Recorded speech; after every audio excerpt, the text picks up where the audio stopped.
Bonsoir tout le monde, ici The Gentleman 14 et bienvenue à ce nouvel épisode du double tour. En retard, non. Tu sais, quand il y a le triangle de feu, là, ça veut dire j'arrive là. Mais c'est toute la durée du triangle de feu. Essaye pas. Comment ça va, guys, dans le Twitch chat? Monsieur Servietski, Saline, Pellerou, Vaginator, Foubar, bonsoir, guys, comment ça va? Content de vous retrouver. J'aime ça quand t'as dit l'intro la plus longue ever, parce que ça doit faire 5 minutes que je suis prêt, moi tout. Mais par conviction, je laisse l'intro durer au complet. Puis, j'avais hâte, là. J'avais hâte aussi. Comment ça va, guys? Salut, Penno! Yo! J'ai de quoi écouter et ma dose de EOS à son That's it, guys. Bien content de vous retrouver cette semaine. La semaine passée, j'ai pas pu faire l'épisode. Je m'en excuse, mais j'ai un train de vie assez chaotique. C'est parfait. C'est exactement ce que je veux. Hein? Je suis un Chaos Lord après tout. Mais ces temps-ci, c'est un peu le bordel dans toutes mes horaires. Fait que on fait ce qu'on peut, guys. Tu sais, la semaine prochaine, le show va avoir lieu. On va être de retour aussi à notre mardi habituel. Ce soir, on est mercredi. Spoiler alert. Dans le fond, j'avais pas le choix de le faire au mercredi au lieu du mardi cette semaine. Mais au moins, on pouvait faire l'épisode quand même. La semaine prochaine, de retour le mardi. C'est probablement l'autre semaine d'après. Là, je vais vous tenir au courant de toute façon. Mais l'autre semaine d'après... comme vous le savez, j'ai eu un déménagement numéro 1 au début de l'été et là le déménagement numéro 2 s'en vient. En fait, c'est pas vrai. Le vendredi le 13, on va avoir la maison. Puis c'est parce que la première semaine, on fait de la peinture, on fait des rénaux, patati patata. Fait que il y aura pas de show cette semaine-là. C'est pas mal sûr et certain. Il y a de la grosse job qui nous attend. Puis on déménage la semaine d'après. Fait que ça va être un peu plus incertain les shows qui s'en viennent. Ouais, vendredi 13, exact. Mais c'est sûr et certain que les shows vont revenir. Tu vas avoir ta maison le vendredi 13. Guys, je le sais. OK? Ça se peut que genre j'aille chez le notaire puis que... Moi, j'ai déjà dit je vais aller chez le notaire puis on va sortir de là puis je vais genre... En sortant, je vais échapper les clés dans une bouche d'égout. C'est probablement ce qui va arriver. On est déjà au courant. C'est pas grave.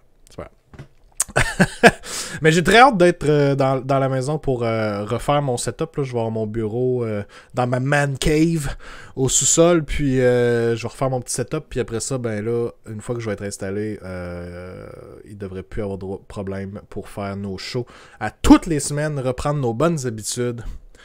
Clairement. Je relis un peu les commentaires plus haut. Tu parles top méta à soir, donc de Archeon. On va sûrement glisser un mot sur Archeon ce soir, effectivement. Salut Chubka, comme ça qu'on le prononce, I guess. Il me manque une journée dans la semaine, maudit alcool. Fais jouer la trame sonore de Jason. Please don't. Ta maison construite sur un cimetière indien, son adresse va être le 666. Et arrête! Donne pas mon adresse à tout le monde! Va-tu avoir un meilleur plafond que Kev? Ben là, on peut pas aller plus bas. Tu sais, only ways up, en regardant le plafond à Kev. Puis c'est quand même d'actualité parce que le plafond est up, là. Une chance que vous voyez pas le plafond de ma chambre ici où ce que je suis en ce moment parce que c'est comme chez Kev, là. C'est pas chic, là. Mais ça restera pas de même, là. Bientôt, on va avoir un nouveau setup. Chuck avec le resub pour 3 mois. Thank you, Mr. All Hail Great Lore Master. Merci, mes vaillants sujets. On est vraiment des lore gamers ici dans le Gentleman's Club. Très content de vous avoir avec moi. Premièrement, Kev, as-tu vraiment un plafond? Ça, c'est la question qu'on se pose tous. On n'est jamais vraiment certain. Est-ce juste un sous-plancher? Oui, effectivement. Effectivement, on le sait pas. On se pose les vraies questions à soi. Ça sera pas compliqué à soir, guys. Ce qu'on va faire, on va mettre ça un petit peu plus douette. Ce qu'on va faire, on va jaser d'un tournoi qui a eu lieu en fait ça vient de passer à Trois-Rivières. 16 personnes. Ou Chubka avec le sub. Oh baby. Merci, Mister. Très apprécié, guys. D'ailleurs, en parlant du tournoi en fait ça vient de passer, Alex Thibodeau est dans le chat et dit après le tournoi de dimanche, je confirme que le lore d'Archéon est vraiment intéressant. Guys, je vous le dis depuis longtemps, le lore est incroyable. Guess who's back? Kraxus back? Ouh, El Wario, content de te voir ce soir.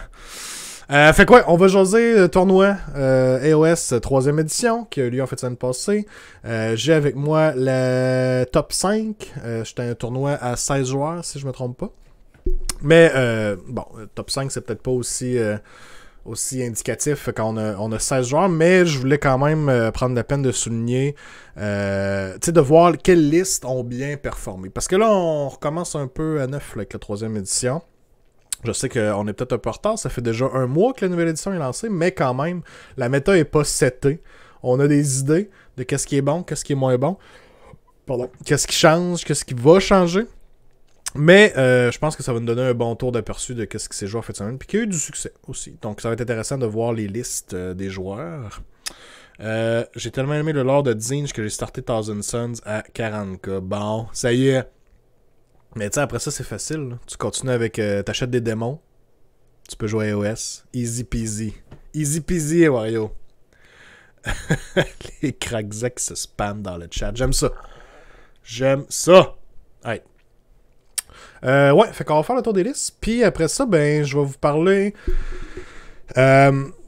on parle de listes ce soir. On va jaser un petit peu de list building pour la 3e édition. Je vais vous donner un peu mes premières impressions, I guess. C'est mes impressions de la 3e édition jusqu'à maintenant, après avoir joué quelques games. Hello Wario avec le resub pour 6 mois. Merci, my dude. Let's go. Alright.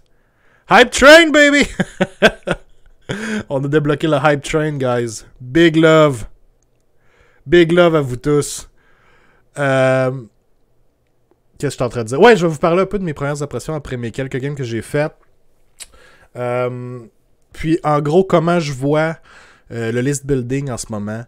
À quoi il faut penser quand on crée notre liste et tout ça pour la 3e édition. Fait que ça va ressembler à ça. Ça va ressembler à ça ce soir. C'est le gars le plus impliqué à iOS sans jouer. On l'aime de même. On l'aime d'amour comme ça.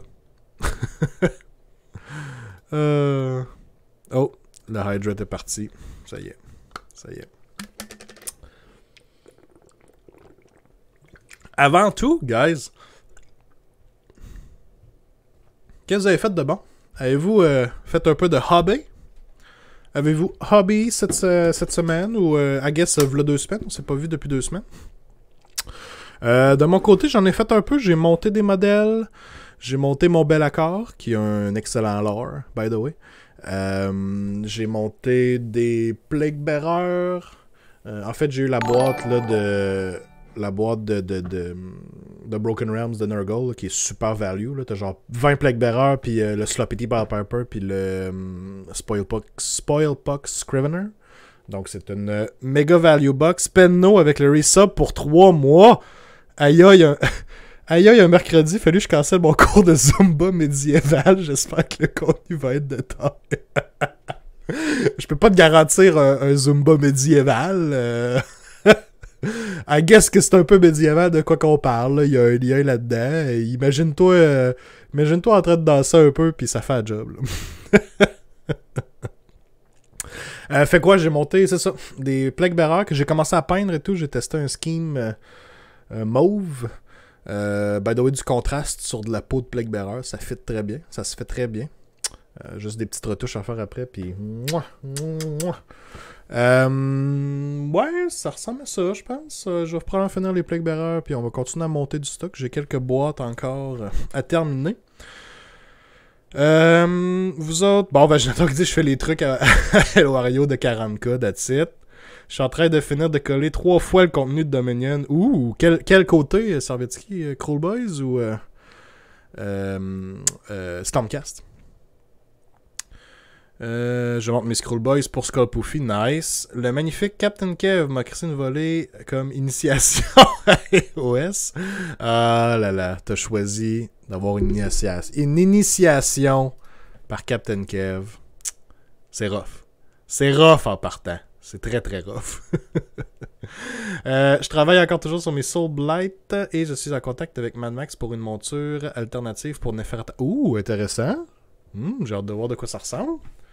Ça devrait donner de quoi d'assez beau. T'es encore pogné sur le lore de Neferata, Saline. Là, je te reconnais. Là, je te reconnais.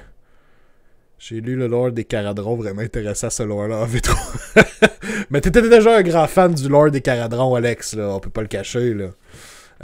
Mais ils ont encore un excellent lore, ça c'est sûr et certain.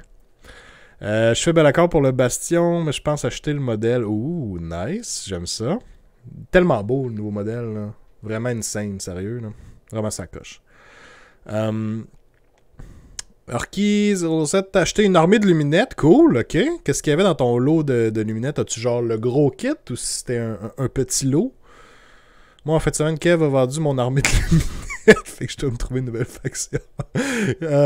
Matsim, Want to Buy, classique. Classique. Servietsky dit les deux. Ok, Stormcast et Cruel Boys, ok. Ouh, t'as de la job, là. T'as pas mal de job devant toi. Parler des Stormcast, il faut prendre 2 minutes pour parler des dragons. Oui, on va en parler des dragons. On va le mentionner. C'est quoi le prochain Want to Buy? Moi, tout, je veux savoir c'est quoi le prochain Want to Buy. Arrête-moi, tout le monde sait que tu veux pas. Pas eu le temps d'ouvrir la boîte. Le Lord de la Legion of Blood et mon armée de Soul Blight va être un Lore-wise Army pour vrai. On est tous des Lore Gamers pour vrai, Saline. Essaye pas. Dans le Gentleman's Club, il n'y a que des Lore Gamers. On aime ça de même.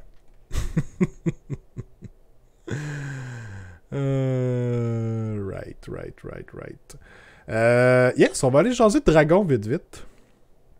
By the way, guys, aussi, avant que je continue plus loin. J'ai tout ça ici.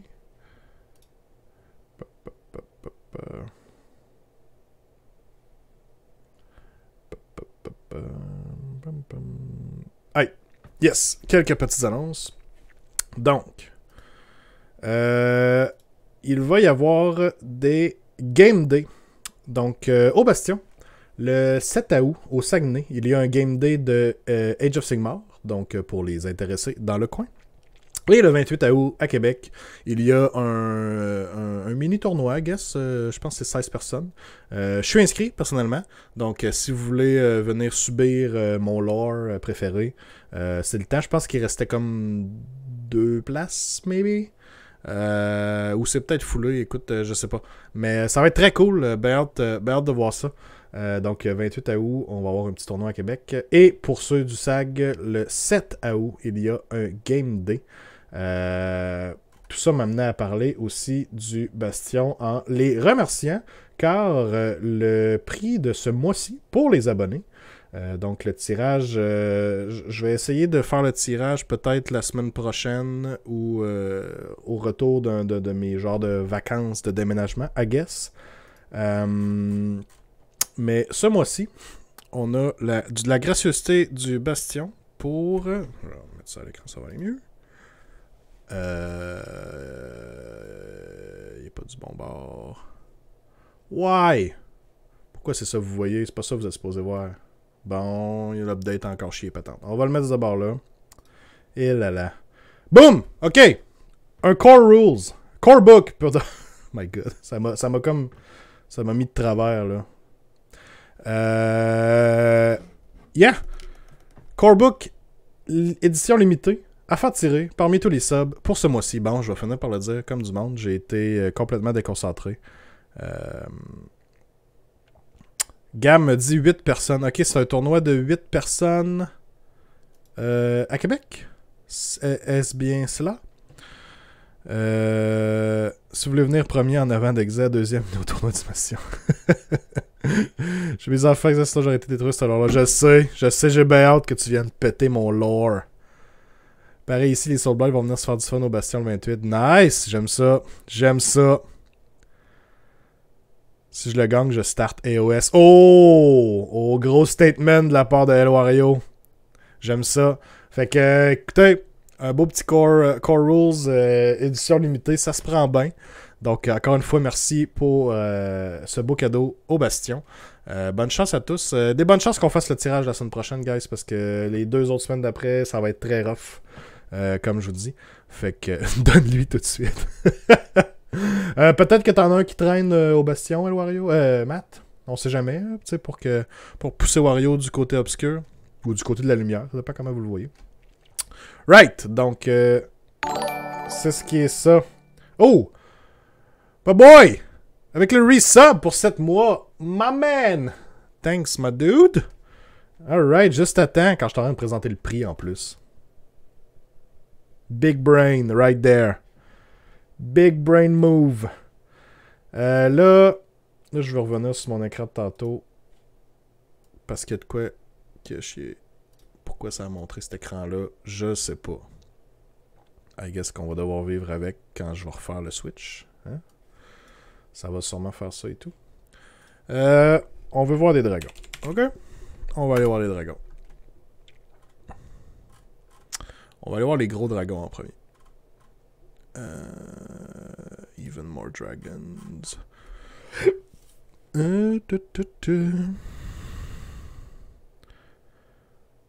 Remonte-nous l'infini. Non, je vais vous épargner l'infini à travers mon logiciel de streaming. Where are the dragons? Et ça là. Ok. Donc là, si je fais boom, c'est rendu sur mon autre écran. Je comprends fuck all, mais on va y aller comme ça. On va y aller comme ça. Beau t-shirt Metallica, faudrait que ça soit ça la musique avant ton stream. Merci. Merci. Moi aussi, je l'aime bien, ce t-shirt-là. Par contre, je vais m'éviter un beau copyright strike en passant de la musique de Metallica avant le stream. Donc, on va laisser faire ça. J'ai tellement hâte que tu trouves une page de porn par accident. Dans le fond, les pages que je veux pas que vous voyez, c'est que j'ai toujours une page d'ouverte, genre d'une armée de order ou de destruction. Là. Ou même de death. Arc, les joueurs death. Oh là là. Dragons. On va enlever ça. Right. La vidéo qui trouve que des cheveux, c'est de la merde parce que tu peux avoir un dragon. Ouais, c'est ça. Right. Des gros méchants dragons qui s'en viennent. C'est quoi votre réaction à ça, vous autres? Qu'est-ce que vous en pensez? I guess que je peux mettre un petit peu de son. I guess. Yeah. Alright. Des big boys. Roused from your exile at last, brother. You look old. Kragnos has returned. The time for mourning is over. As Sigmar's kin were reborn, so shall the Draconith rise again. Yeah! Donc ça, c'est le caster, qui est un wizard, Krondis. Et on a Karazai.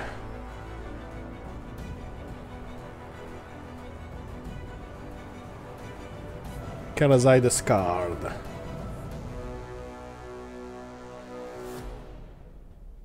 Ils sont cool. Je les aime. J'aime la direction qu'ils ont pris. Je m'attendais à peut-être du plus wow pour EOS. Genre plus... pas du plus wow, mais... I guess... plus high fantasy. Mais sont restés très classiques, je dirais. Les dragons, plein de commissions, ça c'est sûr. Les modèles sont superbes. Je me suis dit qu'il aurait pu attendre l'année des dragons du calendrier chinois pour les sortir. Il aurait pu, effectivement. Faut cette cache présentement, anyway. Gab, tu les trouves ordinaires. On le voit tout de suite, c'est du steak pour mes Sons of Behemoth, toi, clairement. Sans joke, sont sick. Il va y avoir du kit bash avec ça. Je m'attends à ce que Luminette en ait un éventuellement avec Tyrion, a.k.a. Dragon Princess. Ouais, j'imagine qu'il va y avoir un genre de dragon aussi pour Tyrion, effectivement. C'est quoi les bases? 200 mm? Non, d'après moi, c'est du 160 comme Archaon. D'après moi, ça va être une base de 160. M'étonnerait que ce soit plus gros que ça. Parce qu'on le voit. C'est-tu à la fin? C'est où qu'on le voit à côté d'un dude? Ah, c'est dans la vidéo, hein. I guess ici. Ça ressemble beaucoup à du 160 mm, honnêtement. Arcane, non, c'est... Comment ça, c'est 160?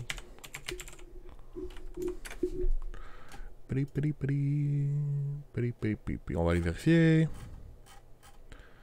160 mm Arcane. Donc, d'après moi, ça va être la même chose aussi.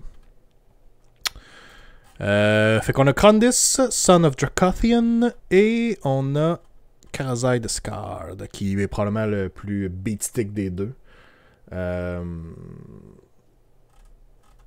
Avez-vous un préféré, guys? J'aime beaucoup Karazai. C'est littéralement... ben oui, ils l'ont dit sur Warhammer Weekly, mais c'est littéralement Mufasa et Scar dans Lion King. C'est dread ça. Fait que j'aime beaucoup Scar. Ne serait-ce que parce que j'aime moins ça qu'il y ait des armures Stormcast sur lui, Krondys. Ouais. Fait que... puis peut-être le paint job Red me parle plus un peu. Il va probablement avoir des belles conversions et tout avec ça. Là, genre un genre de zombie dragon. Là, ça serait quand même cool et tout pour les Flesh Eaters.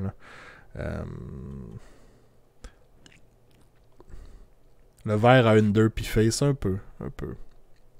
Karazai est vraiment sa coche, prêt à retourner Kragnos dans son trou. Ouais, c'est des Mortal Enemies. Mais je pense qu'on peut s'entendre. En tout cas, moi, personnellement, moi aussi, j'ai préféré les Dragon Riders. Ils sont enfin arrivés. There. More dragons.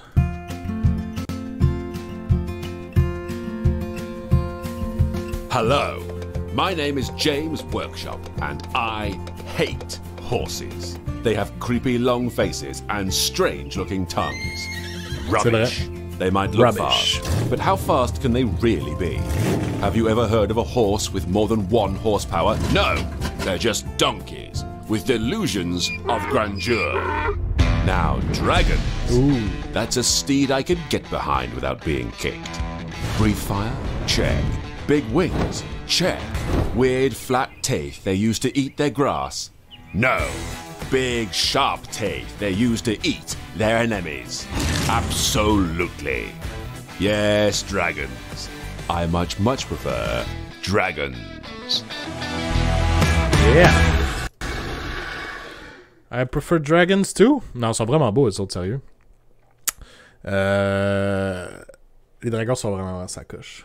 Dragon Rider, Flying Cavalry, d'après moi, on va voir beaucoup d'armées de dragons de Stormcast. D'après moi, ça va être très populaire. L'autre ici, même avec les caps comme ça.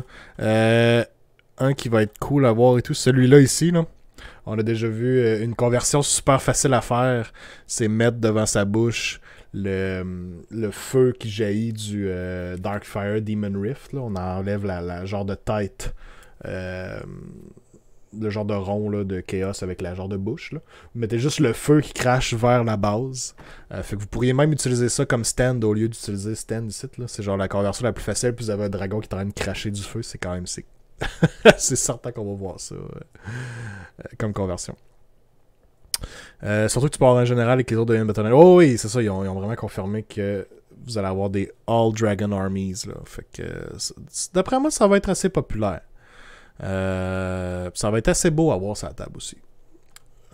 Fait que tu sais, je suis quand même content qu'ils soient restés assez classiques aussi au niveau des dragons, honnêtement. Là. Ouais. Varengard style, ouais. Manque juste des ailes aux chevaux des Varengard. Si seulement. Yeah. Fait que Dragons. Ben hâte de voir ça. Ben hâte de voir leur lore. Possiblement un bon lore. Right. Je serais pas surpris que les Séraphons aient des dragons aussi. Juste à cause du passage, je te dis que c'est les Séraphons qui ont incubé les œufs. Ouais, c'est ça, ben c'est eux qui ramènent les draconites, mais c'est-tu pour juste pour les Stormcast, on sait pas vraiment. D'après moi, ils vont pas. Les dragons fit pas avec les hommes lézards, genre. Même si c'est peut-être bizarre à entendre. Les Varanguards ont marqué, on n'a pas besoin de plus. Vu de même. Perso, je trouve presque que la gamme Stormcast est trop grande. C'est sûr que tu sais, pour une armée qui est supposée être les poster boys, qui est supposée être comme l'armée thématique, emblématique de Age of Sigmar, c'est vraiment pas une armée beginner friendly, on va le dire comme ça. Il y a tellement de modèles, ça fait tellement de règles à apprendre aussi. C'est vraiment pas un livre que je recommanderais à un nouveau joueur, pour commencer. Puis c'est drôle à dire parce que justement, c'est comme leur faction emblématique. Ouais, c'est ça, tu sais. Ça serait mieux, c'est ça, de dire à quelqu'un commence avec juste une chambre. Puis encore là, il y a vraiment beaucoup de modèles, même. Il y a certaines chambres Stormcast qui ont plus de War Scroll ou même de kits de modèles que certaines armées complètes. Fait que c'est ça. C'est vraiment pas celle que je dirais aux gens de commencer avec. Mais bon. Mais pour les collectionneurs, c'est une armée de rêve. Il y a beaucoup de modèles. Il aurait vraiment pas fallu que je collectionne les Stormcast. Quand j'ai commencé Age of Sigmar, dans le temps, c'était en 2017. Ouais, début 2017 ou fin 2016. Fin 2016, je pense. C'est quoi là? Ma première armée a été Séraphon. Mais j'ai checké les factions du temps et j'avais vraiment hésité entre Séraphon et Stormcast, ne sachant pas plus qu'est-ce qui était quoi. C'était vraiment genre basé sur le start collecting. Fait que ça avait pas assez proche. Et finalement, j'avais été avec les Séraphons. Donc, clairement, si j'avais été avec les Stormcast, my God, que j'aurais dépensé de l'argent pour les Stormcast. Moi-même étant un collectionneur, j'aurais probablement toute la gamme. Si je les avais pas vendus. Peut-être je les aurais vendus éventuellement, mais bon. J'aurais probablement toute la gamme. Personnellement, j'aime mieux le vautour des Cruel Boys, mais son beau est bien hâte de voir le War Scroll. Oui, le vautour des Cruel Boys et tout, il est vraiment sa coche. Le Lord de Zinch, Zinch a été ma deuxième armée. Et c'est probablement là que vient mon titre de Lord Gamer. Mais croyez-le ou non, je les ai vraiment achetés. J'ai commencé Zinch début 2017. Parce que je trouvais vraiment leur lore trippant. Et je trouvais vraiment les modèles trippants. Particulièrement les Zangor. Donc j'avais acheté un Lore of Change. J'avais acheté des Zangor à pied, des Zangor sur disque. Puis j'avais pas, tu sais, quand j'ai acheté ça, j'avais pas commencé à suivre vraiment la scène compétitive ou internationale, patati patata. Pour finalement me rendre compte que Zinch était l'une des top factions et que les Skyfires étaient complètement bustés à ce moment-là. Que c'était vraiment une des meilleures factions du jeu. Donc j'étais déjà un vrai lore gamer dans ce temps-là, sans même le savoir. C'était Just as Planned. Just as Planned, effectivement. Mais bon, assez parlé de moi. Allons voir le tournoi d'en fin de semaine passée, guys. Que j'ai gardé. Je vais nous transitionner ça. C'est-tu la bonne? Ouais, c'est la bonne. OK. Right. Donc, tournoi qui a eu lieu en fin de semaine à Trois-Rivières. 16 joueurs, 3.0, bien évidemment. Je n'ai pas avec moi les Battle Plans qui ont été choisis, car, bien entendu, c'est tous les nouveaux Battle Plans de la 3.0. Je pense pas qu'Alex soit encore dans le chat, mais bon, c'est pas dramatique. En gros, c'était les constructions d'armées normales. Puis, il y avait un système de pointage, là, encore une fois, avec des différentiels. Ça dépendait vraiment là, de comment vous aviez fait dans votre scénario là, pour avoir encore une fois un score sur 20. Salut, professeur Xavier. Salut, Tony! What up? Donc, ouais. Et là, j'ai devant moi, en fait, je vais vous montrer un peu. Peux-tu zoomer un peu? C'est flou, genre. Yes, I guess qu'on peut. Oh. À moins que je les download. Pictures. Je pense qu'on va essayer ça à la place. On va les downloader rapidement.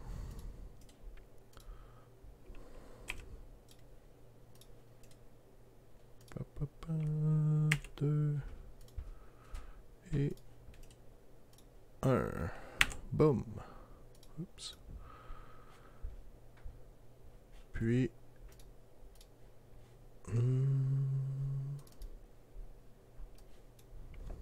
Alright.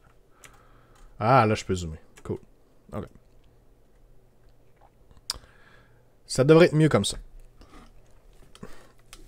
Donc, on va passer le top 5 du tournoi et on va jaser un peu des listes qui ont été... qui ont bien performé cette fin de semaine. En 5e position ici, j'ai la liste de Mathieu Brochu, qui est une liste Cities of Sigmar. Je tiens quand même à mentionner que Mathieu a terminé la journée avec 3 victoires, aucune défaite. Donc, il y a vraiment juste 2 joueurs qui ont réussi ça. Le deuxième étant le champion du tournoi. Mais Mathieu a gagné ses 3 parties, mais a fait considérablement moins de battle points que les autres, que d'autres adversaires qui ont fait 2-1. Donc, en termes de battle points, il se retrouvait 5e. Donc, la liste. Tempestai, on a Grand Strategy Hold the Line, donc essayer que toutes nos battle lines survivent. On a un Free Guild General, on a un Free Guild General sur Griffon avec l'Amulet of Destiny pour le 5+ Ignore. Ça, on va le voir beaucoup, cet artefact-là. Un Battle Mage de Gur. Le Celestin Prime, qui est un choix intéressant. Des Demigryph Knights qui sont vraiment rendus une bonne battle line en 3.0, qui ont accès à un 3+ de save, ce qui est très bon en 3.0. 10 Greatsword, 20 Free Guild Guard, 30 Free Guild Crossbowmen et 5 Free Guild Outriders. Soyons honnêtes, Hold the Line, c'est la Grand Strategy qui devrait pas exister. Comment ça? Yeah. C'est sûr qu'il y a des armées qui ont des battle lines assez dures à tuer. Effectivement. Donc, Tempestai, plus 1 de save au premier round, à grandeur de l'armée, plus 3 pouces de move aussi. C'est une liste qui va beaucoup rely sur les crossbowmen qui ont quand même un gros potentiel de shooting. Foubardi, théoriquement, il est 7e vu qu'on était 3 à 40 points. 7e, mais dans le fond, c'est lui qui va être quand même classé plus haut puisque le nombre de wins va démarquer ensuite de ça. Donc, c'est vraiment quand même lui qui est 5e. C'est le TO qui m'a envoyé qui était où, fait que je me fie au TO là-dessus. Donc, ouais, c'est ça. Quand même un bon 3 pouces de plus aussi move au premier round. C'est facile de placer les crossbowmen à la bonne place. On se rappelle que la table a diminué en grosseur. Dans le fond, il était 30 crossbowmen. C'est sûr qu'avec la table plus petite, ça va être pas mal plus facile à shooter ce qu'il veut. Celestin Prime qui est un pick intéressant, je trouve. Celestin Prime qui, bon, il devrait juste avoir un nouveau War Scroll. J'espère qu'il va avoir un nouveau War Scroll dans le dernier livre. Mais c'est une autre façon de projeter du power un peu plus loin sur la table. Donc, ok. Le reste de ça, ben, c'est sûr que City, c'est un livre qui a tellement d'options, surtout au niveau des battle lines. Vous pouvez pas mal mix and match avec ce que vous voulez. Comme je l'ai dit tantôt, les Demi-Griff Knights sont vraiment rendus bons. En 3.0, il y a beaucoup de talk autour d'eux autres. Même chose pour les Drake Spawn Knights. On n'en voit pas dans la liste ici, mais c'est 2 Battle Line Units rapides qui ont accès à un 3+ de save et qui peuvent quand même avoir du punch aussi. Donc c'est quand même intéressant. Au niveau du bataillon, ben, on a un Battle Regiment, ce qui descend considérablement son nombre de drops. Je pense qu'il a possiblement... il y aurait 1, 2, 3 drops? Ou 2 drops. 2 drops. Ouais, j'avais pas vu le petit Battle Regiment à côté du Battle Mage. Ça serait un 2 drops. Donc les drops sont encore super intéressants, super importants en 3.0. Donc être capable de décider qui va prendre le tour ou un excellent lore, merci Tony. Fait quoi? C'est pas compliqué, je pense que même Tony, tu l'as affronté aussi. Puis tu peux peut-être confirmer, mais 30 crossbowmen, ça shoot. C'est capable de faire du dégât là, quand même. C'est genre le reste de Fantasy. Ouais, c'est beaucoup de modèles de Fantasy qui n'avaient pas de livre à eux. C'est plein de factions remises ensemble, de l'Empire, les Dispossessed, les nains, beaucoup d'elfes, les Dark Elves. Vraiment, là. Il y en a une couple là-dedans, effectivement. Ça fait que ça fait un immense livre avec plein de possibilités. Puis c'est un livre quand même très, très, très compétitif aussi, avec de très belles sous-factions. Qui apportent vraiment leur lot de playstyle intéressant, vraiment très différents entre eux. Tempestai ici, bon, il fait pas l'utilité, mais Tempestai aussi, ce qui est intéressant, c'est qu'on peut amener des Caradrons en Coalition Units. Donc, non, ça vaut vraiment la peine. City, c'est vraiment un beau livre, bien écrit, là, honnêtement. Là, ça vaut la peine. Oui, les crossbows, faut pas sous-estimer ça. 60 shots, pas de rend, mais genre 3+ de plus. Ouais, c'est ça. Puis tu sais, on va en parler. On peut en parler là. Tu sais, en 3.0, faut vous penser que une unit qui a du rend, un rend de 1, bon, on va y aller avec le rend de 1, très souvent, vous payez pour ça dans le nombre de points que la unit coûte. Et en 3.0, un de rend, c'est pratiquement useless. C'est comme avoir 0 de rend dans la plupart du temps. Si vous n'avez pas du 2 de rend ou même le fameux 3 de rend, ça vaut pas tant la peine d'avoir du rend. Fait que rendu là, quand vous avez un de rend, vous payez des points là-dessus sur cette unit-là qui servent pas tant à grand-chose. Fait que vous êtes quasiment mieux d'avoir une unit qui n'a pas de rend, mais que le point de cost va être ajusté en tant que tel pour ça, ou qui va peut-être avoir d'autres habiletés un peu plus intéressantes. Fait que c'est un peu comme ça qu'on le voit aussi. Fait que tu sais, les crossbowmen ici, qui ont un large amount of shots, pas de rend, tu sais, les gros God Monsters pis tout ça ont beau être sur un 2+ save, ils vont rouler des 1 pareil. Et maintenant que les rerolls sont encore plus rares qu'avant, ils vont faire des wounds quand même à la quantité de shots. Hein. C'est quantity over quality. Donc, c'est ça qui va vraiment valoir la peine en 3.0 puis qui est très très très intéressant. Déçu qu'il n'ait pas pris Gotrek en 3.0, il est juste malade. Ouais, Gotrek, ouais. Surtout en Cities aussi, il y a des choses intéressantes à faire. Mais bon, Gotrek fait partie du problème en ce moment de 3.0. Vous êtes déjà pas mal tous au courant, mais on va en reparler tantôt aussi. Donc, c'est ça pour la liste de Cities. Est-ce que j'ai la liste numéro 4? Mon dossier est rendu où? Ok. 4. Alright. On va zoom. Boom! Pour ça que je joue 40 Reaver Idonet, ça fait rouler des dés pas mal. Ben tu vois, les Reavers sont d'une des units qui effectivement ont gagné des stonks avec la nouvelle édition, puisque peuvent faire beaucoup de shots. Fait que ça fait effectivement, comme tu dis, ça fait rouler des dés. Je pense que ça vaut vraiment la peine, effectivement. Salut Danny Man, what up? Donc en 4e position, Gabriel Samson, Samson, Foubar, merci Tony, avec sa liste de Ogre Ma Tribes Boulderhead. C'est une liste... on avait-tu dit que c'était la même que j'avais affronté, Gab? Je suis plus sûr. Mais bon, généralement, ça fait pas mal la même chose, là. Des gros monstres, hein? Un Stonehorn, un autre Stonehorn, un Frostlord sur Thunder Tusk. Ok, on a le Lord du Thunder Tusk qui est encore plus intéressant, 3.0. Un Icebrow Hunter qui est général pour pouvoir débloquer les Frost Saber en Battle Line qui remplissent nos Battle Line très rapidement comme ça. Un boucher pour un peu de magie et un pack de 4 Mournfang Pack. Donc on a le Warlord et on a Hunters of the Heartland. Warlord, il est allé chercher un artefact,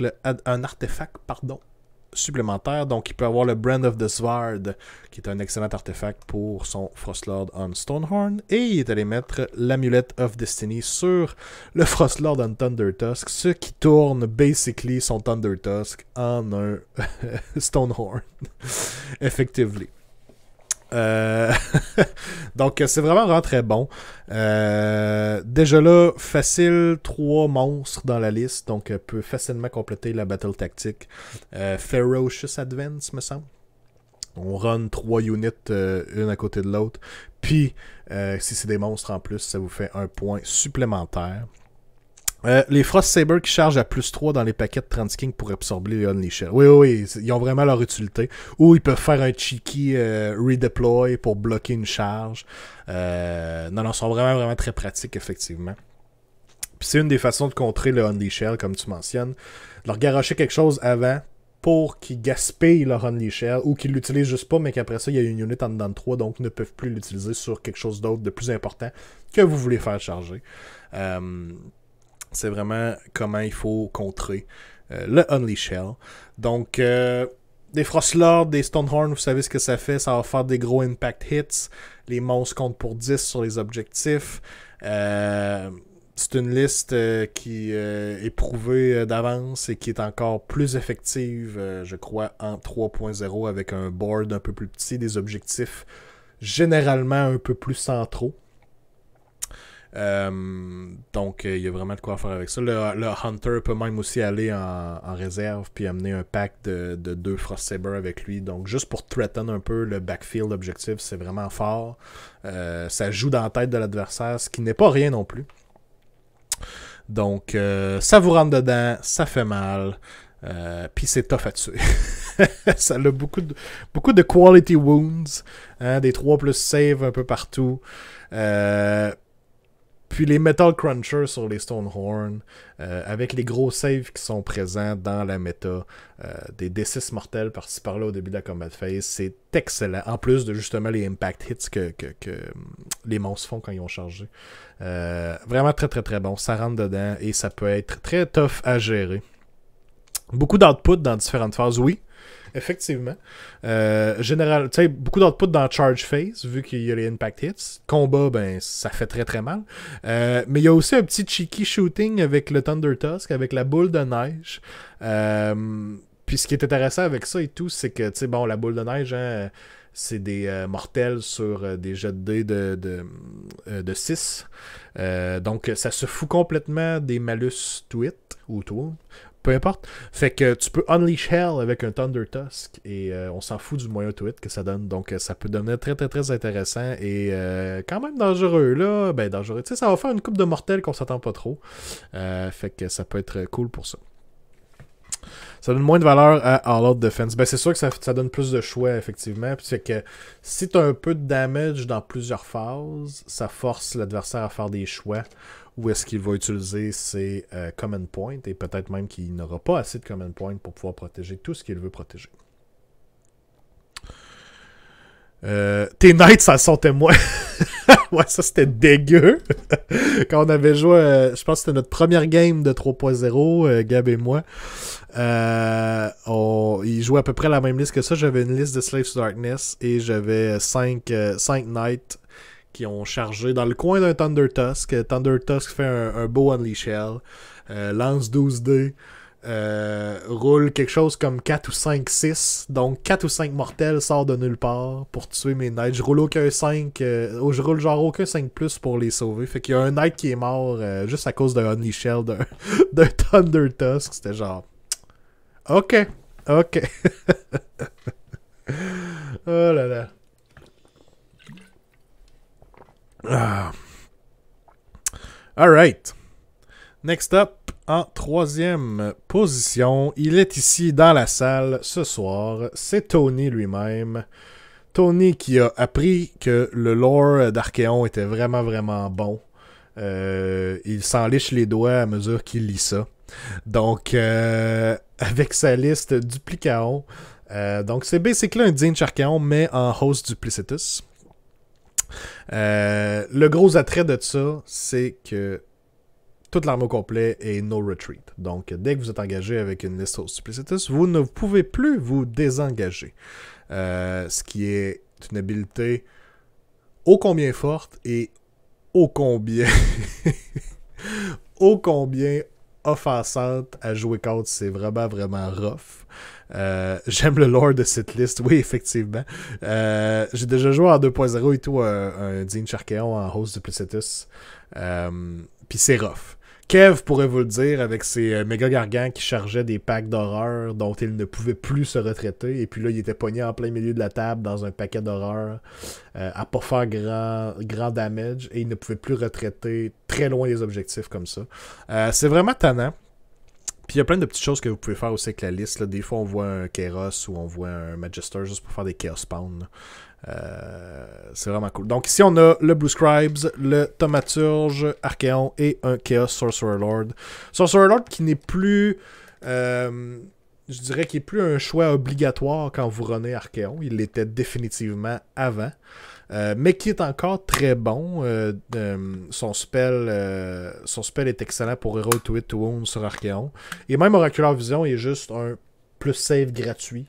Vous n'avez aucun jet de dés à faire, aucun CP à utiliser. Donc c'est encore très bon aussi. Et c'est surtout un caster qui a accès au spell lore des mortels. Donc, vous avez accès ici là, à Shield of Fate, qui est l'un des rares spells qui peut encore donner reroll les save rolls. Donc, Archéon devient très tanky là, sur du 2+ save, ignore combien de reines vous voulez, grâce à toutes les habilités possibles. Et en plus, va reroller ses saves, donc très très très dur à tuer. Très très très très dur à tuer. 10 ping, 10 ping, 10 Keric Acolyte. Les Chronomantic Cogs, qui sont auto-include en Tzeentch. Tant qu'il n'y aura pas d'ajustement de ce côté-là, les cogs sont vraiment pas assez chers. Pour 45 points, donner un spell de plus à tous les casters, c'est insane. Surtout en Tzeentch, quand ça devient littéralement une batterie pour les summoning points. C'est complètement fou. C'est complètement fou. Je m'attends à ce que les cogs montent au moins dans les 80 points. Si c'est pas 100 points. Puis je les prendrais pareil. C'est vraiment, vraiment très, très, très fort. Surtout dans les bonnes armées comme ça, là, justement, qui font... Ils peuvent casser n'importe quel spell. Même s'il n'y a pas de target en avant, ils vont juste casser des spells pour se faire des summoning points. C'est vraiment, vraiment ça coche. Le spell portal pour passer un petit spell à travers. Là, il y a le Thaumaturge qui a un D6 mortel qui peut être intéressant. Et le Life Swarm aussi pour ramener des wounds, des horreurs ou healer tout simplement. Une autre façon d'healer Archéon aussi qui peut être possible. Ça ligne, tu dis, à 6 pouces. Oui. C'est un petit range comparé à ce que c'était avant, mais c'est juste within 6, si je me trompe pas. Donc, quand même facile d'avoir juste vos leaders tout assez proches pour être capable d'avoir accès au +1 de spell pour toute la gang. Fait que ça se fait très très très bien. Puis, ben, tu sais, Tzeentch Archéon, c'est une des meilleures listes de la méta depuis très longtemps, pratiquement tout le long de la pandémie, je dirais, là, en 2.0, Tzeentch Archéon était sur les top tables à travers le monde, et c'est une liste qui est encore très très très bonne en 3.0.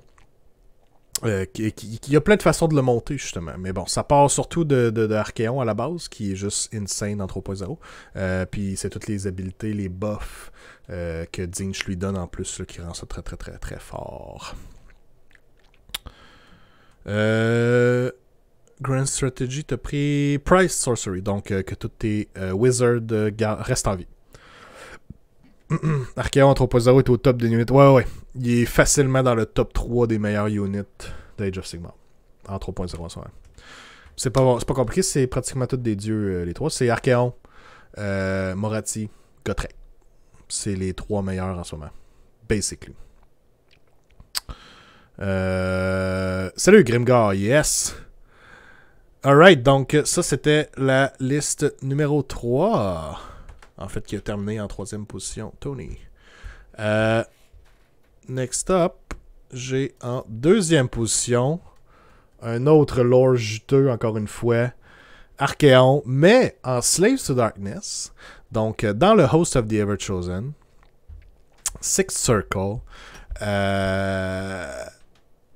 Ça c'est une liste vraiment intéressante aussi. C'est l'une des prochaines listes que je vais essayer. Ben, pas exactement cette liste-là, mais Archaon en Host of the Everchosen. Bon, Héros dit j'ai tué deux Archaons en 2 occasions. That's it! Nagash sometimes aussi. Ouais, Nagash est moins pire. Il est très très bon, là, don't get me wrong. Mais il est pas aussi oppressif, je crois, que un Archaon ou un Gotrek ou un Morathi. Mais bon, il est dans le top aussi. Là. Si on faisait un top 5 ou un top 7, là, je sais pas, top 10, c'est sûr qu'il est là-dedans. Là. Il est dans les God Monsters, les God Heroes en ce moment. Mais oui, puis t'as raison, Sovietsky, Nagash est trop vulnérable au miscast. Nagash, le pire modèle que Nagash ne veut pas voir de l'autre côté de la table, c'est un Kairos. Parce qu'il suffit que Nagash lance un casting roll et qu'il y ait un de ces 2 dés qui soit un 1 pour que Kairos dise non, l'autre dé devient un 1 aussi et tu viens de faire un miscast. Surtout si c'est genre le premier jet de dé ou genre le deuxième. Tu sais, si c'est dans les débuts des casting rolls de Nagash. Et ça, c'est pas le fun.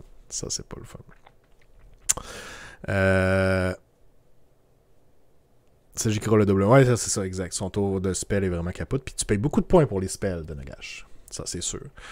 Donc, rapidement, la liste. Archaon, Chaos Sorcerer Lord, on en a parlé tantôt. Le Chaos Lord, qui est surtout là pour donner un Fight Twice. C'est capable de donner Fight Twice s'il est Holy Windows d'Archaon, ce qui n'est pas toujours évident, mais bon, peut-être qu'en 3.0, c'est plus facile à faire. Il lui a donné le Arcanton. Et, by the way, je l'ai pas dit, mais ça, c'est Simon. Simon Côté, si je me trompe pas. Attendez un petit peu, juste pas dire n'importe quoi quand même. Ouais, c'est ça, Simon Côté. Donc le Chaos Lord avec le Arcanton.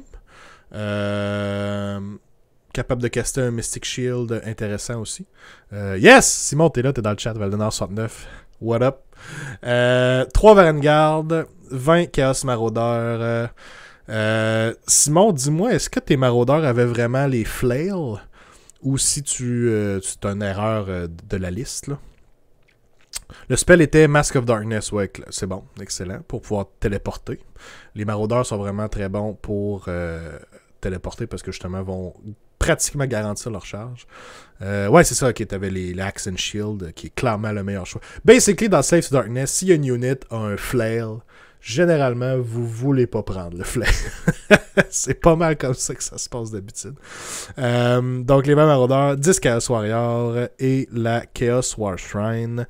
Tout est marqué Tzeentch, puisque la marque de Tzeentch a vraiment eu un bon boost en 3.0. La marque de Tzeentch donne reroll les save rolls de 1. Ça, c'est en général, un héros va donner l'aura de Tzeentch qui est reroll les save rolls de 1, ce qui est redevenu une denrée rare. Et votre général, qui est ici Archaon, donne un aura de 5+, ignore les spells. Donc, très intéressant aussi. Il faut se rappeler que dans Host of the Everchosen, l'aura of Chaos devient à 18 pouces au lieu de 12 pouces. Et comme la base d'Archaon est très très très large et que la table est rapetissée, ça fait une assez grosse aura sur la table. Donc, basically, votre armée au complet est très souvent à reroll les save rolls de 1 et ignore les spells sur du 5+. Archéon a déjà un 4+, là-dessus. Varangard a déjà un 5+, aussi là-dessus. Et il n'y a pas de règle dans les core rules de 3.0 qui disent qu'ils ne peuvent pas se stacker ce genre d'ignore-là. Une invulnérabilité au spell. Donc, vous pouvez avoir... Archéon, il y a moyen de le mettre sur un genre de 4+, 4+, 5+. Je pense qu'il faut jouer en Zinch avec le spell Shield of Fate, puis après ça on met la prière de la War Shrine, si je me trompe pas. En tout cas, il y a une manière de le rendre vraiment quasi invulnérable au spell. Save to Darkness, j'aime ça. Les Save to Darkness. Donc toute la liste est dans Zinch pour ces bonus-là, ce qui rend vraiment bon. Tout le monde est assez tanky.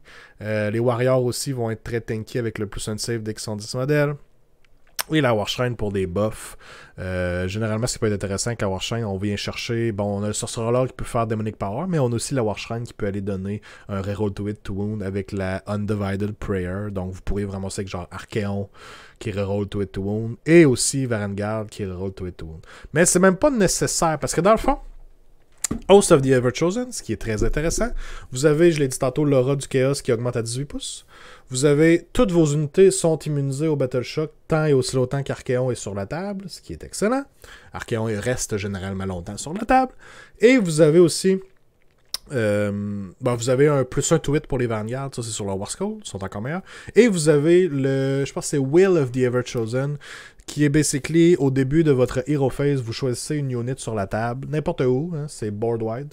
Et toute votre armée reroll les 1 to hit et les 1 to wound. Donc ça, c'est déjà là, vous avez une source de reroll gratis que vous êtes capable d'aller mettre sur une unit. Fait que c'est vraiment, vraiment intéressant. Je pense que House of the Everchosen a gagné, encore une fois, en power avec la 3.0. Des Varangard avec le Six Circle, là, donc ils ont un plus 1 de dégâts sur la charge. Ce sont vraiment des gros hammers. Juste 3 Varangard peuvent vraiment faire la job. J'ai pas les stats ici en Zinch, ça va être un peu moins gros, mais pour vous donner une idée, 3 Varangard, si j'utilise la marque de Khorne, donc ils vont être sur du 2+, reroll les 1 à cause du Will of the Everchosen, ou à cause de Khorne, et un plus 1 to wound à cause de Khorne. Ils se ramassent sur du 2+, reroll les 1, 2+, reroll les 1. Vous mettez les Ensorcelled Weapon, et vous avez bien entendu plus 1 de dégâts sur la charge. On se ramasse avec quelque chose comme 27 wounds contre un 4+ save. Fait que ça va péter pas mal n'importe quoi que ça a besoin de péter. Là. Ça, c'est 3 Varangard, puis ça, c'est ils se battent une fois. Là. Ils n'ont pas fight twice encore. C'est vraiment, vraiment très bon. Donc là, ici, c'est sûr, c'est pas exactement ça, c'est en Zinch. Mais l'avantage de Zinch, c'est qu'ils sont encore plus tanky, effectivement. Fait qu'il y a vraiment plusieurs façons différentes de builder ça. Fait que c'est très intéressant. Très tanky. Et j'aime bien le petit Horrorghast à la fin aussi. Avec les points qui restent. Très bon. Smart to dit, avec mon triomphe, j'étais 2+, reroll ones, et j'ai clear un pack de 10 nouveaux lancers Stormcast au premier palais. Nice! Oh, oui. Sur la charge, là, les Vanguard là, sont vraiment, vraiment très forts. Parce que le plus 1 de dégâts s'applique aussi sur la monture. Fait que même les attaques de monture, après, font du... Ils n'ont pas de rend, mais ils vont faire du 2 de dégâts. Puis, tu sais, si vous n'avez pas pété ce que vous avez besoin de péter, ben, vous pouvez juste dire, bon, ben, les Vanguard vont utiliser leur habilité une fois par game, et ils vont pas aligner une deuxième fois. Fait quoi? Je m'amuse avec une liste de Archéon en Host of the Everchosen aussi ces temps-ci, puis j'ai 2 packs de 3 Varangard dedans. C'est solide. C'est très très solide. Ben, j'ai déjà pété 96 horreurs en un tour. Ouch! Ouch! Non, c'est ça. Ça peut faire vraiment beaucoup de wounds, effectivement. Fait que ça fait 2 gros hammers. Vous avez Archéon, vous avez Varangard. Chaos Marauders sont... I guess peuvent être un hammer. C'est vraiment un glass cannon parce que des maraudeurs, ça va mourir au premier coup de vent qui va tomber sur eux. Mais avec le téléport, si le téléport est réussi, on peut vraiment les envoyer où ce qu'on veut, les envoyer sur qu'est-ce qu'on veut. Donc peut-être une ligne de chaff à vraiment l'éclairer, ou un héros qui est isolé un peu plus loin, ou un objectif qui a été laissé pour lui-même d'un côté aussi. Fait que c'est vraiment très, très pratique pour ça. Puis vous avez votre bloc de 10 warriors qui est là pour tanker, garder vos objectifs avec la War Shrine non loin. Solide. J'aime beaucoup ta liste, Simon. Alright. Et finalement, avec 3 victoires lui aussi, le back-to-back champion, qui est un vrai monstre en ce moment, Pat fucking East, est de retour pour gagner après avoir gagné le Clash. Il s'est dit, c'est pas assez. Je viens juste de gagner un des plus gros tournois au Canada. Je vais aller gagner tout un One Dayer à Trois-Rivières. Why not? Fait qu'il s'est pointé là, comme il l'avait dit sur le stream l'autre jour, qu'il voulait jouer ces Beast Claw Raiders cette année. Il a déjà commencé à varger avec. Fait qu'une liste qui ressemble un peu à ce que Gab renaît tantôt, mais ici, Pat est vraiment allé avec full monstre. Là, donc, il y a des grosses créatures un peu partout. 2 Stonehorn Beast Riders. Il va avoir 2 Frostlords sur Stonehorn. Et il a choisi un Huskard sur Thunder Tusk. Donc, il va avoir droit à une prière. Le Mount Trait qu'il a choisi, Rime Frosthide, tu me corrigeras si je me trompe, Gab. C'est-tu le Mount Trait qui fait que quand tu te fais charger, tout le monde alentour de 3 du Thunder Tusk doivent se battre à la fin de la combat phase? Est-ce que c'est celui-là? Je ne suis plus certain. Qui est un excellent Mount Trait, by the way. Donc, j'attends la confirmation de Gab là-dessus. C'est pas lui, mais c'est lui qui le jouait. Ah, ok, fait qu'il se serait juste trompé sur sa liste, celui qui a écrit sur sa liste, dans le fond. Mais comme tu dis, il jouait celui-là que les gens qui le chargent doivent se battre. Ok, erreur sur la liste, parfait. Ça fait du sens. Parce que Rime Frosthide, ça me disait rien, il me semble qu'on voyait pas souvent ce nom-là. Puis il me semble dans ma tête, il m'avait parlé l'autre jour qu'il jouait celui que on se bat à la fin de la combat phase. Alright, merci de la précision. Donc, ça revient un peu au même de ce que je parlais tantôt avec la liste de Gab. On sait ce que ça fait des Frostlords sur Stonehorn avec Metal Cruncher. On sait ce que ça fait des gros monstres sur des objectifs qui valent pour 10. C'est solide. Encore une fois, avec le Battle Regiment ici de son côté. Donc, lui, il est un... Rime Frosthide, je l'avais dans ma liste. Reduce Rend by 1 in melee. Ok, c'est quand même solide aussi. Battle Regiment... Les Stonehorn Beast Riders sont-tu... Ils comptent pour des troupes? Dans ce Battle Regiment? 3 drops. Ok. Fait qu'encore une fois, très low drop. Ok, ouais, ça compte comme les Battle Lines dans le fond. Je comprends. Donc, low drop. À 3 drops comme ça, je pense qu'en général, en 3.0, la plupart des listes, généralement, d'après moi, ça va tourner à l'entour de 4-5 drops. Qui est assez facile d'atteindre pour la plupart des factions. Donc, à mesure que vous êtes capable de tomber à 3 drops, 2 drops, 1 drop même, très souvent, vous allez être capable de décider le premier tour. Alex qui mentionne que 8 des 16 joueurs étaient 1 ou 2 drops. Donc, ça a vraiment... on voit que c'est encore très, très, très important d'avoir le choix pour commencer la game, là, de savoir qui va avoir la chance au premier double tour. Donc, j'ai parlé brièvement à Pat suite au tournoi, puis écoute, il était bien content de sa fin de semaine, puis il a joué du Beast Claw, là. Il est rentré dans le tas, il a fait des counter-charge. Gab qui dit j'en avais 9. Je pense que vous avez fait un mirror match, hein, toi et Gab et Pat East. Puis ça s'est vraiment gagné sur qui a réussi à doubler puis avoir les counter-charges nécessaires pour faire mal à l'autre avant qu'il se fasse rentrer dedans. Donc c'est Pat qui a réussi ça, si je me trompe pas. Ouais, à Game 3, c'est ça. Vous étiez sur la top table. Fait que GG. Pat East, GG aussi aux autres joueurs du tournoi. Puis je pense que les gens ont bien apprécié aussi un premier tournoi comme ça en 3.0. J'ai déjà hâte. Celui du 28 au Bastion, ça va être cool. Ça va être très cool. Right. Donc, rapidement. Bon. J'ai encore ça d'ouvert, on va fermer ça. OK. Right. Donc, 3.0. Je vous fais un petit tour de mes impressions à date. Pour l'instant, j'en suis à 4 ou 5 parties de jouer. C'est sûr que j'ai pas le plus de nombre de parties de jouer jusqu'à maintenant, mais bon, je suis quand même aussi ce qui se passe un peu à travers le monde, puis je voulais quand même vous faire part de mes observations, puis de vers où je pense que le list building s'en va avec 3.0. C'est quelque chose qu'on pouvait pas vraiment voir aussi là, au list building, mais l'une des choses les plus importantes en 3.0, l'un des critères qui va vraiment faire la différence entre les bons joueurs des excellents joueurs, ça va être la capacité de faire vos listes en fonction des Battle Tactics. Compléter vos Battle Tactics pendant votre partie, c'est vraiment...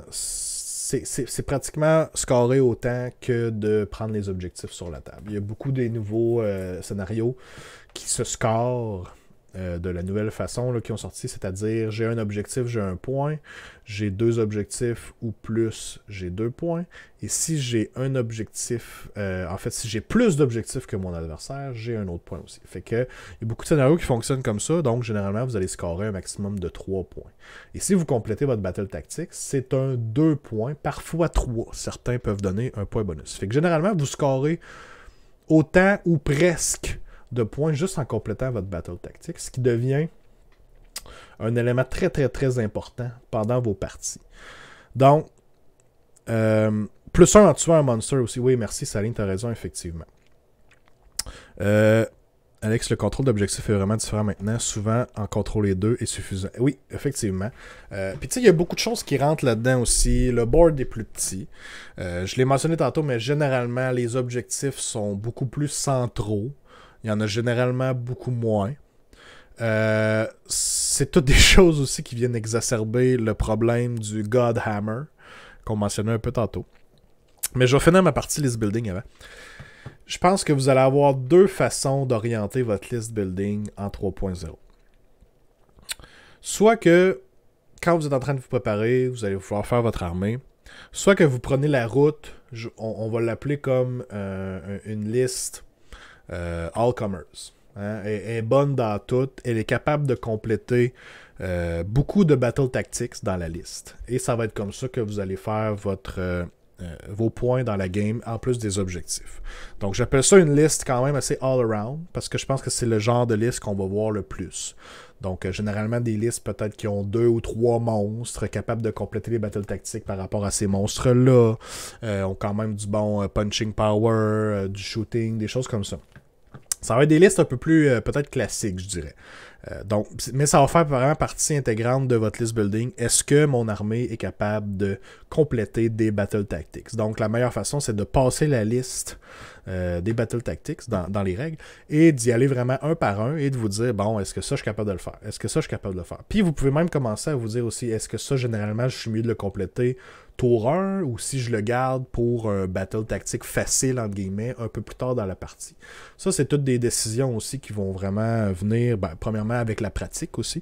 Plus vous allez connaître votre armée, plus vous allez connaître les listes adverses, les armées adverses, et plus vous allez avoir un peu plus acquéri les battles tactiques, justement, savoir où est-ce que vous en êtes dans la partie et lesquelles peuvent être encore complétées. Ça va vraiment être des choses qui vont faire toute la différence au niveau du scoring. Donc ça, je pense que c'est la façon numéro 1 pour créer vos listes. Est-ce que je me fais une liste all-around, all-comers, comme ça? Parfait. La deuxième façon, que je dirais, c'est que vous allez vous faire une liste qui va ignorer, entre guillemets, les battle tactics. Vous allez vous dire, OK, moi, ma liste, mon but, c'est vraiment pas nécessairement juste d'être capable de scorer le plus de battle tactics possible. Comment je vais faire pour gagner, par contre, ça me prend quand même une façon de gagner. Et là, ça se sépare un peu en deux. je rentre là-dedans, ça va être probablement des listes qui sont basées sur le Alpha Strike. Donc, des listes qui ont tellement de damage, tellement de power projection, que eux, ils se disent, je vais faire tellement mal à mon adversaire que lui, il va être incapable de scorer des objectifs et de scorer ses battle tactics, me laissant toute la place pour faire ce que j'ai à faire ensuite. Donc là, on a une première façon d'empêcher notre ennemi de faire des battle tactics, tuer ces modèles le plus rapidement possible. Donc, du gros Alpha Strike, on pense tout de suite à des grosses armées qui peuvent charger vite, du Iron Jaws, un Heal Spam en Edenet Deepkin, un Alpha Strike de Shooting avec du Shootcast. Bon, le Shootcast, probablement, qui n'est plus vraiment un bon exemple, mais bon, Caradron Overlord peuvent encore très bien faire un gros Alpha Strike Shooting. Tu sais, une grosse liste qui est capable de tellement faire mal dans le premier tour ou les premiers tours que ils rendent la liste adversaire complètement inapte à poursuivre la game. Donc ça, c'est une des sous-classes, I guess, de la deuxième façon de créer votre liste, c'est-à-dire je fais tellement mal à mon adversaire qui, lui, n'est plus capable de scorer, donc ça me laisse scorer tous les objectifs et faire des battles tactiques faciles. Deuxième façon de faire ça, c'est de jouer, je dirais, une liste contrôle. Donc, vous n'avez pas nécessairement du gros dégât pour faire mal à votre adversaire, mais vous allez avoir d'autres façons d'empêcher votre adversaire de contrôler les objectifs et de faire ses battles tactiques. Donc, ça va être vraiment une liste qui est beaucoup plus axée sur le contrôle. Et le meilleur exemple que je peux vous donner de ça, c'est... Fait que j'amène un bat de baseball notre prochaine game. Ouais, exact, c'est ça. Faire mal à l'ennemi. Soit plus capable de se tenir au-dessus de la table.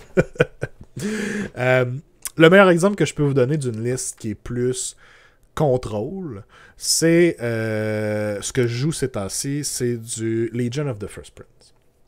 Legion of the First Prince avec Be'lakor, qui est un Ultimate Control Piece, un Kairos, qui peut empêcher la magie de l'autre bord, bouger les dés, changer un dé à son choix, à son avantage, arrêter des charges, un Khorne Demon Prince, qui va bloquer de moitié les charges ou les runs adverses. Et vous pouvez aller mettre des grosses units, genre des unités d'horreur. On sait c'est quoi des pink horror. Vous sacrez ça sur des objectifs et vous dites, bon ben, viens me les prendre, t'as 50 wounds à passer sur ces objectifs-là. Fait que vous voyez un peu plus, c'est pas des listes qui ont nécessairement du gros dégât. Je table vraiment pas mon adversaire. Par contre, je suis capable de l'empêcher à des moments critiques de faire certaines battles tactiques. Donc, il l'a raté ce tour-ci. Et je suis quand même capable aussi de dire, ce sont mes objectifs, tasse-moi. Donc, c'est une liste un peu plus contrôle. Fait que moi, je pense que c'est un peu les archétypes qu'on va voir en 3.0. Soit vous allez all-in sur faire les battles tactiques de votre côté, être capable de les faire. Soit vous allez plutôt du côté j'empêche mon adversaire de faire ses battles tactiques et de scorer ses points. Et là, on passe par l'Alpha Strike et on passe par le contrôle. Gab dit au Mancunian Carnage, il y a une liste comme ça qui a fini avec genre 1900 kill points en 5-6 games. Non, c'est ça. Tu sais, ça fait 0 kill point. Là. C'est pas là pour tuer l'adversaire. C'est vraiment juste là pour le bloquer. Le gosser, l'empêcher de jouer sa game, tu sais. Ça marche-tu bien la liste de First Prince? Oui, ça a vraiment du bon potentiel. Ça fonctionne bien. Ça a des meilleurs puis des moins bons match-ups, c'est sûr et certain, mais je te dirais que c'est quand même bien placé. Je dirais que c'est très très bon. Ouais. Fait que je vous dirais que c'est un peu comme ça que personnellement j'approche le list building ces temps-ci. Bon, ça reste avec les mêmes armées que j'ai encore, mais bon, je m'amuse dans du Legion of the First Prince, Slaves to Darkness, Tzeentch. C'est pas mal les trois armées que je list build ces temps-ci. Ça a l'air le fun à jouer, une liste cérébrale. C'est sûr qu'effectivement, c'est vraiment une liste un peu plus... c'est pas pour dire que les autres listes sont pas sont brain dead à jouer ou quelque chose, mais c'est sûr que c'est une liste qu'il faut un peu plus réfléchir, que c'est plus facile de faire une erreur, disons. Tu sais, si je compare ça à une liste ben, je l'ai dit tantôt, du Iron Jaws, admettons que, tu sais, Iron Jaws, qu'est-ce que ça veut? C'est charger le plus vite possible puis rentrer dans le tas l'autre bord le plus vite possible. Le game plan est assez clair. T'sais. Avec une liste contrôle, le game plan va changer selon... On va beaucoup plus s'adapter selon l'adversaire, qu'est-ce qu'il nous met sur la table devant nous aussi. Fait que c'est sûr que c'est pas la même game non plus. Puis c'est pas nécessairement le même playstyle que vous. Tu sais, c'est pas tout le monde qui aime ce playstyle-là à jouer aussi, puis c'est correct comme ça. Mais c'est sûr que c'est très différent. Fait que, en gros, c'est ça. Je vous dirais que c'est pas mal de la manière que j'approche le list building en ce moment. Mais je serais intéressé à savoir, vous, comment vous voyez ça. Êtes-vous en accord, en désaccord avec ce que j'ai dit? Avez-vous d'autres points à me faire part ou que ce soit des observations que vous-même vous avez fait au niveau de votre list building? C'est sûr que là, j'ai pas passé tout, là. On pourrait parler longtemps. Bon, les bataillons sont très importants. Rentrez le plus de bataillons possible dans votre liste ou allez-y pour un one drop. C'est pas mal les deux façons de jouer avec les nouveaux Core Battalions. Puis bon, ben, pendant que vous m'écrivez vos observations, I guess, tu sais, c'est sûr aussi qu'on est dans une méta de Godhammer. Je l'ai dit tantôt, c'est vraiment, je pense, c'est les deux plus gros problèmes d'Age of Sigmar 3.0. Selon moi, c'est les God Heroes qui ont beaucoup trop facilement accès à du healing et qui sont beaucoup trop durs à tuer de par ça et de par la deuxième chose que je trouve qui est un problème dans l'édition, le save stacking. Donc mettre beaucoup de plus 1 de save sur la même unit, c'est rendu très facile. Archéon en Save to Darkness, je pense qu'il peut se rendre facilement à 6 ou Ignore, plus 6 ou plus 7 de save, là, quelque chose comme ça. Là, donc ça devient du genre de 2 plus Ignore 5 de Rennes. C'est un peu n'importe quoi. Fait que je pense que c'est vraiment les... Je pense que... Puis je vous donne mon high level, mes impressions high level jusqu'à maintenant. J'adore la nouvelle édition. Plein de positifs. Je dirais qu'il y a vraiment plus de positifs que de négatifs. Mais c'est pas un jeu parfait. Puis je pense que c'est ça les plus gros problèmes en ce moment. Puis c'est le temps, là. On n'a pas eu encore le fact du GHB. J'ai de gros espoirs qu'ils fassent quelque chose pour ça. Avec cette fac-là qui vont sortir. Sinon, ça va rester comme ça pendant un bon bout de temps. Puis c'est pas juste une question de points. T'sais, même si Archaon serait 1000 points rendu là, il serait aussi problématique. C'est juste qu'on aurait moins de stock à côté. Mais lui, en tant que tel, il ferait les mêmes choses. Fait que ça passe pas par les points rendus là. Pardon. Ça passe vraiment par les mécaniques du jeu. En tant que tel. Puis j'ai aimé ce que... Alex te dit, Heroic Recovery devrait être comme Finest Hour une seule fois par partie, par héros. Ça pourrait être une façon, effectivement, d'aider. Moi, j'avais pensé aussi juste... On enlève le save stacking, déjà là. Le plus de save que tu peux te mettre, c'est plus 1. That's it. T'en as accès à plusieurs, mais tu peux juste en mettre plus 1. Il n'y a plus d'histoire de contrer le Rend d'ennemi. Comme ça, le Rend reprendrait beaucoup plus tout son sens. Le Rend 1, selon moi, redeviendrait déjà plus intéressant. Mais bon. Je vais remonter vos... Bon, Gab dit, si t'as des monstres avec un 3 plus de save puis un ward heal, prends-les. Ouais, c'est sûr que si vous avez accès à ça, tu sais, tout ce qui est 3 plus de save en ce moment dans Age of Sigmar, c'est top, c'est super. Si en plus c'est un monstre, oui. Si en plus c'est un héros aussi, oui. C'est vraiment pas compliqué.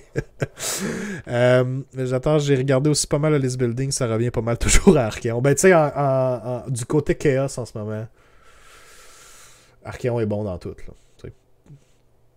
peut-être pas dans Slaanesh, mais qui regarde dans Slaanesh vraiment?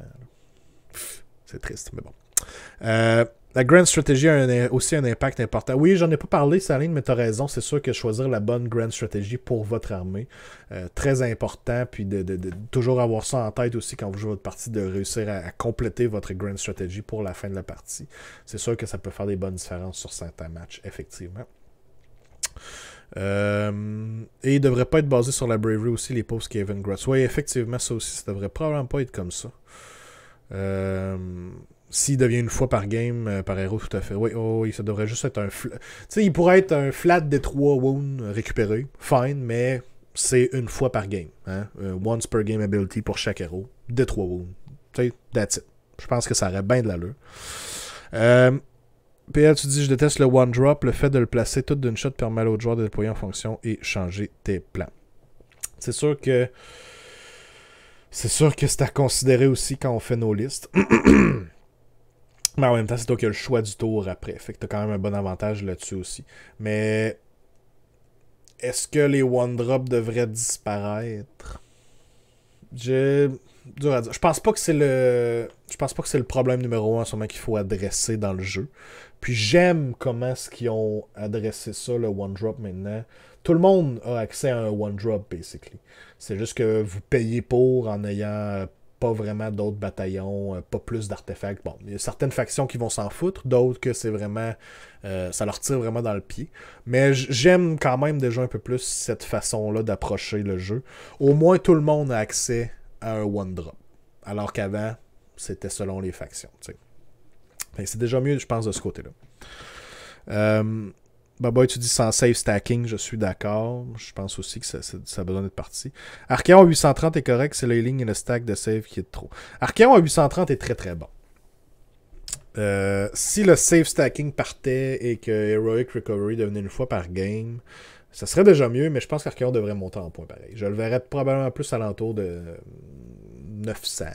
Puis il serait encore très très très jouable. Là. Il fait vraiment solide, là, pareil. Là. 950 peut-être, probablement. Il est juste tellement bon. Très content que ce soit ça. C'est le côté négatif d'être one drop qui lui amène aussi des aspects possibles. Ouais, mais c'est quand même balancé, veut pas aussi là-dessus. Là. Grand Strategy et Second Strategy, tu joues Power Projection ou Denial. Ouais, effectivement. Gros long Archaon, on le répète. Oh, oui, non, c'est clair. Le one-drop est parfait maintenant, tout le monde y a accès, mais tu dois sacrifier un artefact, un CP pardon, et autres bonus. Avant, ton one-drop te donnait un gros avantage. Ouais, c'est ça. C'est qu'avant, c'était tellement mal distribué à travers les armées. Ah, ok, t'es Zinch, ben t'as le Change House qui te donne tous ces bonus, en plus d'être un one-drop, avec en plus tous les modèles que tu voudrais jouer de toute façon dans le bataillon. Et voilà, tiens. Ah, t'es Skaven? T'as vraiment pas de bataillon qui valent la peine. Tu vas toujours être au moins 11 drops. Tiens. J'oublie tout le temps le CP du Warlord. Ouais, généralement, on prend Warlord en se disant je vais pas juste prendre le command d'entourage pour avoir mon artefact de plus. Je vais prendre Warlord pour avoir un CP et un artefact. Puis on oublie le CP. Classique. Ouais. Ouais.